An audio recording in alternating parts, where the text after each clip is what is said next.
Acá estamos nuevamente, muy buenas tardes. Tardes casi ya por acá está en Santiago de Chile está atardeciendo. Ya está el ocaso, ¿no? Y no es tarde, no es temprano, pero ya estamos con horario de otoño. Y les doy la bienvenida a este nuevo espacio de este seminario internacional que le hemos puesto como nombre, con signo de interrogación, un Big Bang de la educación, una nueva era, y lo colocamos como signo de interrogación porque nos declaramos que no sabemos. Lo que sí sabemos es que algo está pasando, algo está cambiando. Y en esta oportunidad, para poder conversar de todo esto que está pasando, del cambio, de esta nueva era de transformación de la educación, tenemos un invitado de Argentina, ¿no? ¿Sí? Marcos Cristal. Marcos, te doy la bienvenida. Muchas gracias por haber tomado, como decimos en Chile, haber tomado el guante y haber aceptado nuestra invitación. Eh, Contarles quién es Marco. La verdad es que me voy a dar el trabajo de leer, porque un currículum bien amplio, no lo alcancé a leer completamente delante, pero quiero contar que Marcos Cristal es fundador de Business Scale, una de las 5 empresas globales con mayor experiencia en la modelización y desarrollo de simuladores de negocios. Experto en System Dynamics, fue contratado por Citibank, Siemens, Renault, Telefónica, Toyota, McDonald's, Latam, Coca-Cola, SAP, Miller, AXA, para el diseño y desarrollo de simuladores de negocios para análisis estratégico y escenarios futuros. Para entrenamiento de Assessment, Business Scale mantiene una alianza estratégica con DRBL Group, la empresa de consultoría creada por Dave Ulrich. Más de 20.000 ejecutivos participaron de los programas dictados por Marcos en el continente americano, europeo y asiático. Es autor del exitoso libro El Equilibrista, Cómo integrar tu vida y tu trabajo. Su más reciente libro, Inteligencia Lúdica, Potenciar la innovación y la cooperación para crear organizaciones más ágiles. Fue publicado simultáneamente en México, Colombia y Argentina. Marcos es licenciado en Economía por la Universidad de Buenos Aires y recibió la certificación en Advanced Management and Leadership en el MIT. Es profesor del MBA de la Universidad de Buenos Aires y profesor invitado de la Universidad Torquato Di Tella, del SADE Business School, del Tech of Monterrey y de University of Miami. Me agoté con tu currículum. Tremenda experiencia, harto recorrido, Marcos. Bueno, agradecerte nuevamente y preguntarte dónde estás en este momento, desde dónde lo estás haciendo tu presentación, exposición. Por favor. Bueno, muchas gracias, Rodrigo, y la verdad que, bueno, no esperaba que leyeras todo, pero simplemente me pediste y te pasé la información. Un gusto estar con tu audiencia. Quiero agradecer a Crisálida Coaching por esta invitación y a ti, que ya nos conocemos personalmente, y encantado de acompañarles y humildemente aportar algo de mi experiencia y mis ideas para contribuir al debate, porque como tú decías bien desde el principio, este es un debate abierto, estamos todos con muchísimos más interrogantes que respuestas, y justamente creo que de eso se trata, ¿no? De hacernos las preguntas correctas y de ir buscando y construyendo juntos una respuesta que nunca va a terminar de ser totalmente definitiva, digamos, es parte de mi filosofía, pero creo cada vez más la filosofía de todos. Y respondiendo, estoy en Buenos Aires, estoy con mi familia, mi señora muy contenta porque cuando me preguntan dónde vivo y yo digo Buenos Aires, ella dice que no es cierto porque paso mucho de mi tiempo viajando, pero ahora, como tú sabes, estamos todo el tiempo viajando en las nubes, pero desde casa. Exacto. Así que tranquilos, cuidándonos y esperando que esto, por un lado, se supere rápidamente para todos, y por otro lado también tomando conciencia que esto está dando vuelta al mundo y hace que todo lo que hagamos hay que repensarlo, hay que reinventarse, así que encantado que charlemos sobre eso hoy.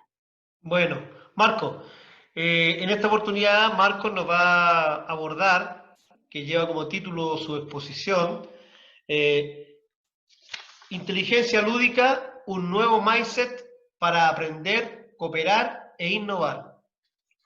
Entonces, te dejo, Marcos, para que nos puedas contar desde tu experiencia, de tu experticia, lo que nos viene a compartir a la audiencia acá de... En realidad estamos llegando a diferentes países aquí en Latinoamérica y otros países, así que la audiencia es bien amplia.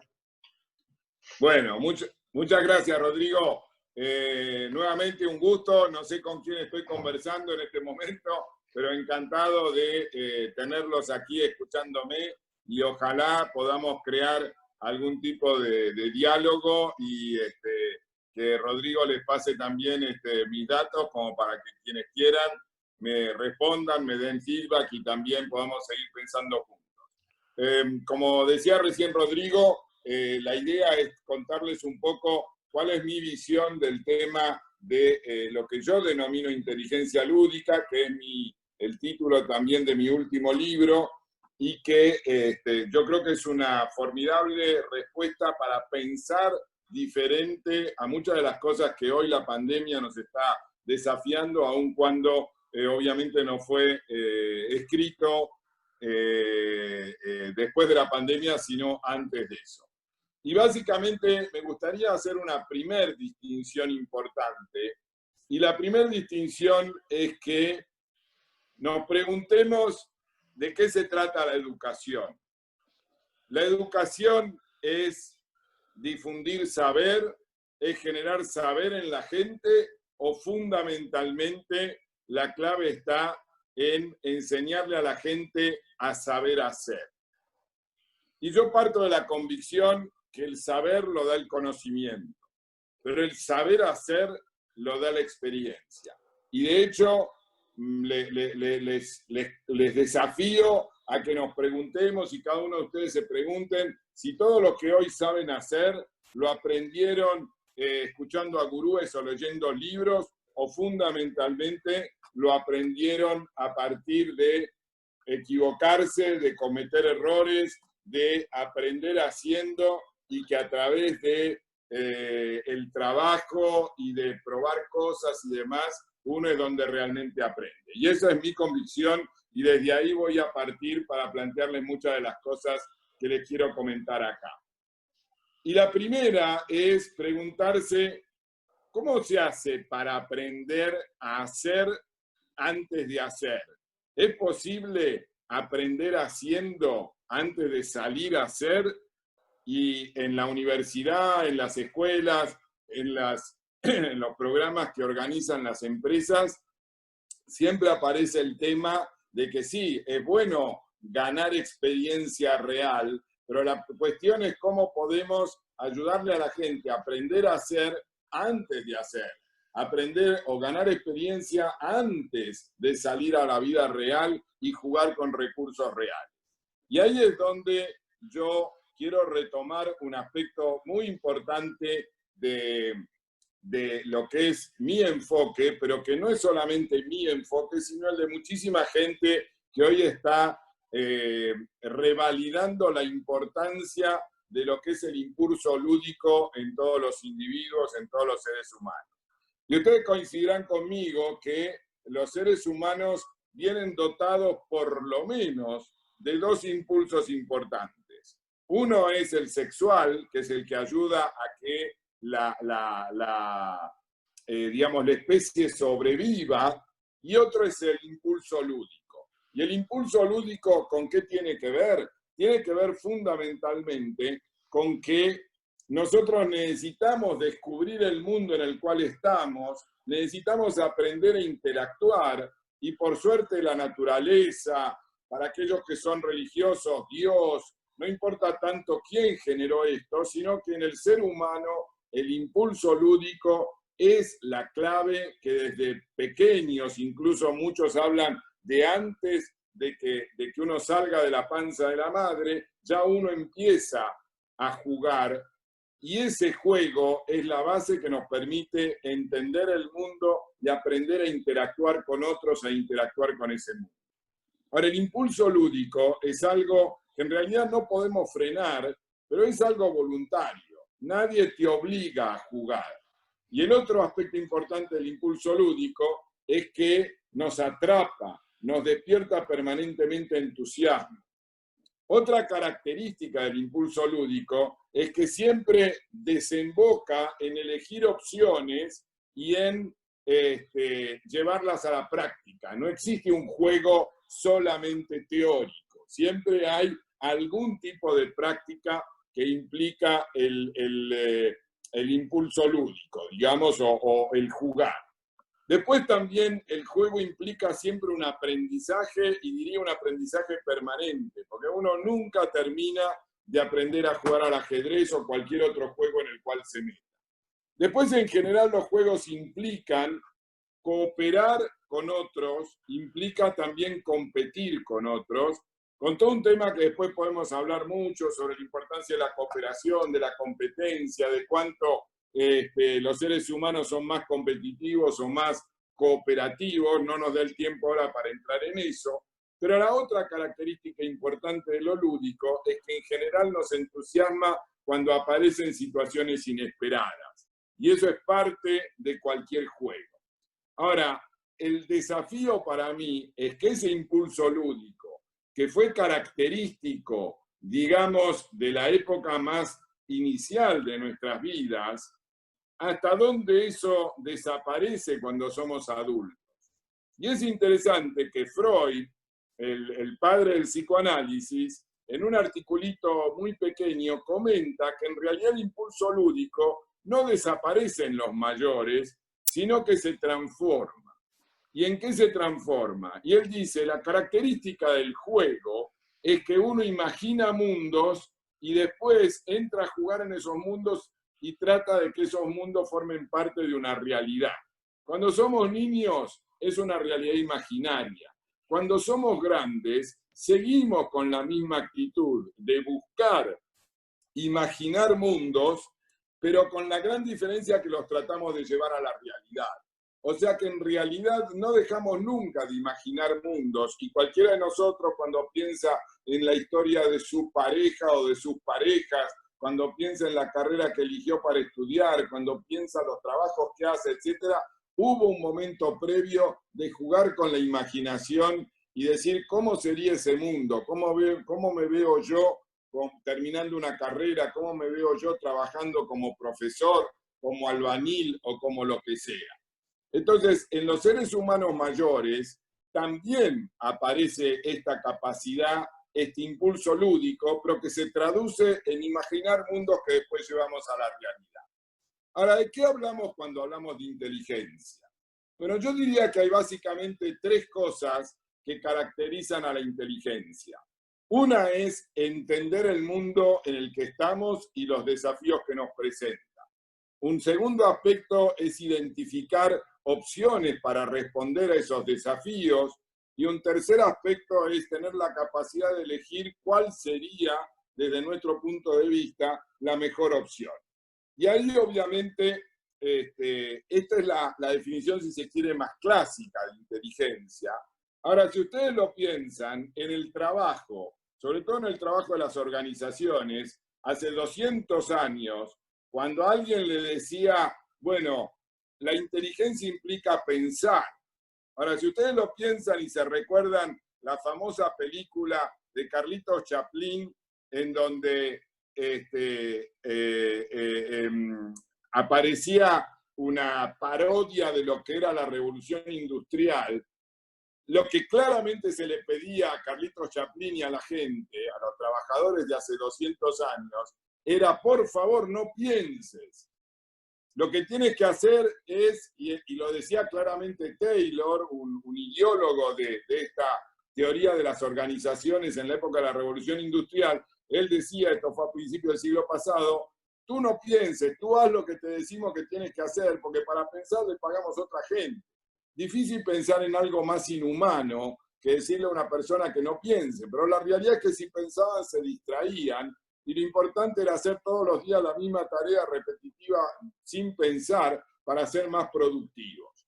Ahora, eso que era válido hace 200 años, hace 100 años, hace quizás 50 años, ¿es válido hoy? Claramente no. En esa época, para que la gente no pensara, que le creábamos miedo. Le decíamos, si tú no haces tantas piezas por día, vas a perder tu trabajo. Y por eso la gente decía, bueno, por 8, 10, 12 horas dejo de pensar y hago lo que me piden. Pero hoy, cualquiera de nosotros en su trabajo, ¿puede permitirse el lujo de no pensar? Absolutamente no.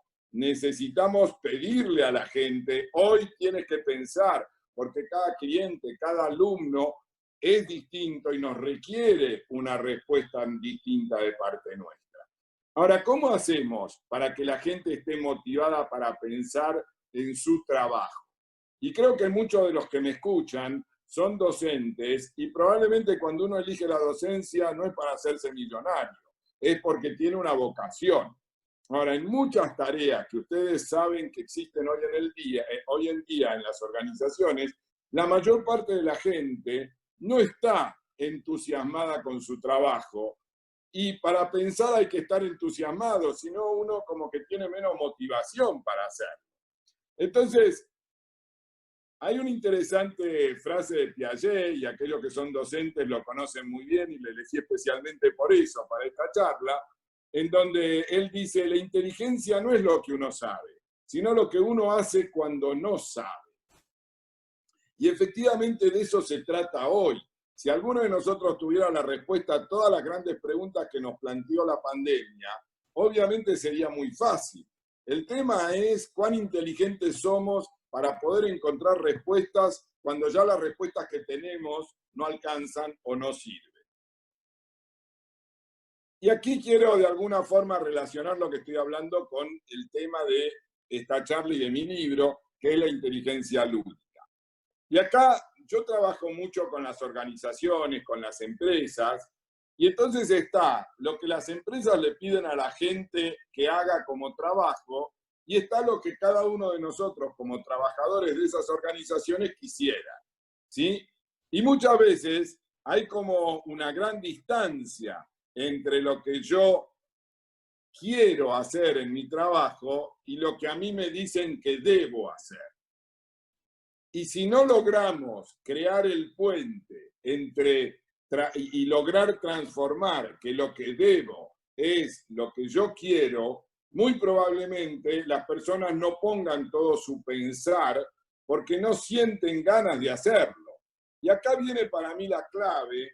Cuando yo hablo de inteligencia lúdica, no hablo solamente de la inteligencia más racional, del conocido coeficiente intelectual que medía la capacidad de pensamiento racional de las personas. Eso es importantísimo, pero no es lo único cuando hablamos de inteligencia. Hoy, para poder ser útil en el mundo, tenemos que lograr que lo que pensamos esté alineado con lo que sentimos y esté alineado con lo que hacemos. ¿Por qué? Porque hoy casi no existe tarea en la cual no haya como una espiral que va yendo del hacer al sentir, al pensar, al hacer, al sentir, al pensar, en donde no resolvemos los problemas con una inteligencia racional. La resolvemos con una inteligencia racional, con una inteligencia emocional que se puso de moda con Goleman en los últimos años, y con una inteligencia también del hacer, porque muchas veces, como nos pasa de vuelta hoy en la pandemia, no encontramos fácil la respuesta y tenemos que probar cosas. Y mientras vamos haciendo, vamos encontrando la respuesta. Entonces, y esto no solo ocurre con la pandemia. Hoy casi todos los trabajos requieren poner la inteligencia racional, la inteligencia emocional y la inteligencia del hacer. Ahora, ¿dónde vemos esto integrado? En los entornos más lúdicos. Cuanto más nosotros logramos crear un entorno en donde la gente pueda pensar, sentir y hacer en forma alineada, más estamos hablando de lo que yo aquí denomino inteligencia lúdica. Ahora, yo quiero traducir la inteligencia lúdica muy rápidamente, porque tenemos pocos minutos para ver todo lo que quisiera compartir con ustedes. Voy a describir la inteligencia lúdica en 3 dimensiones. Adiós.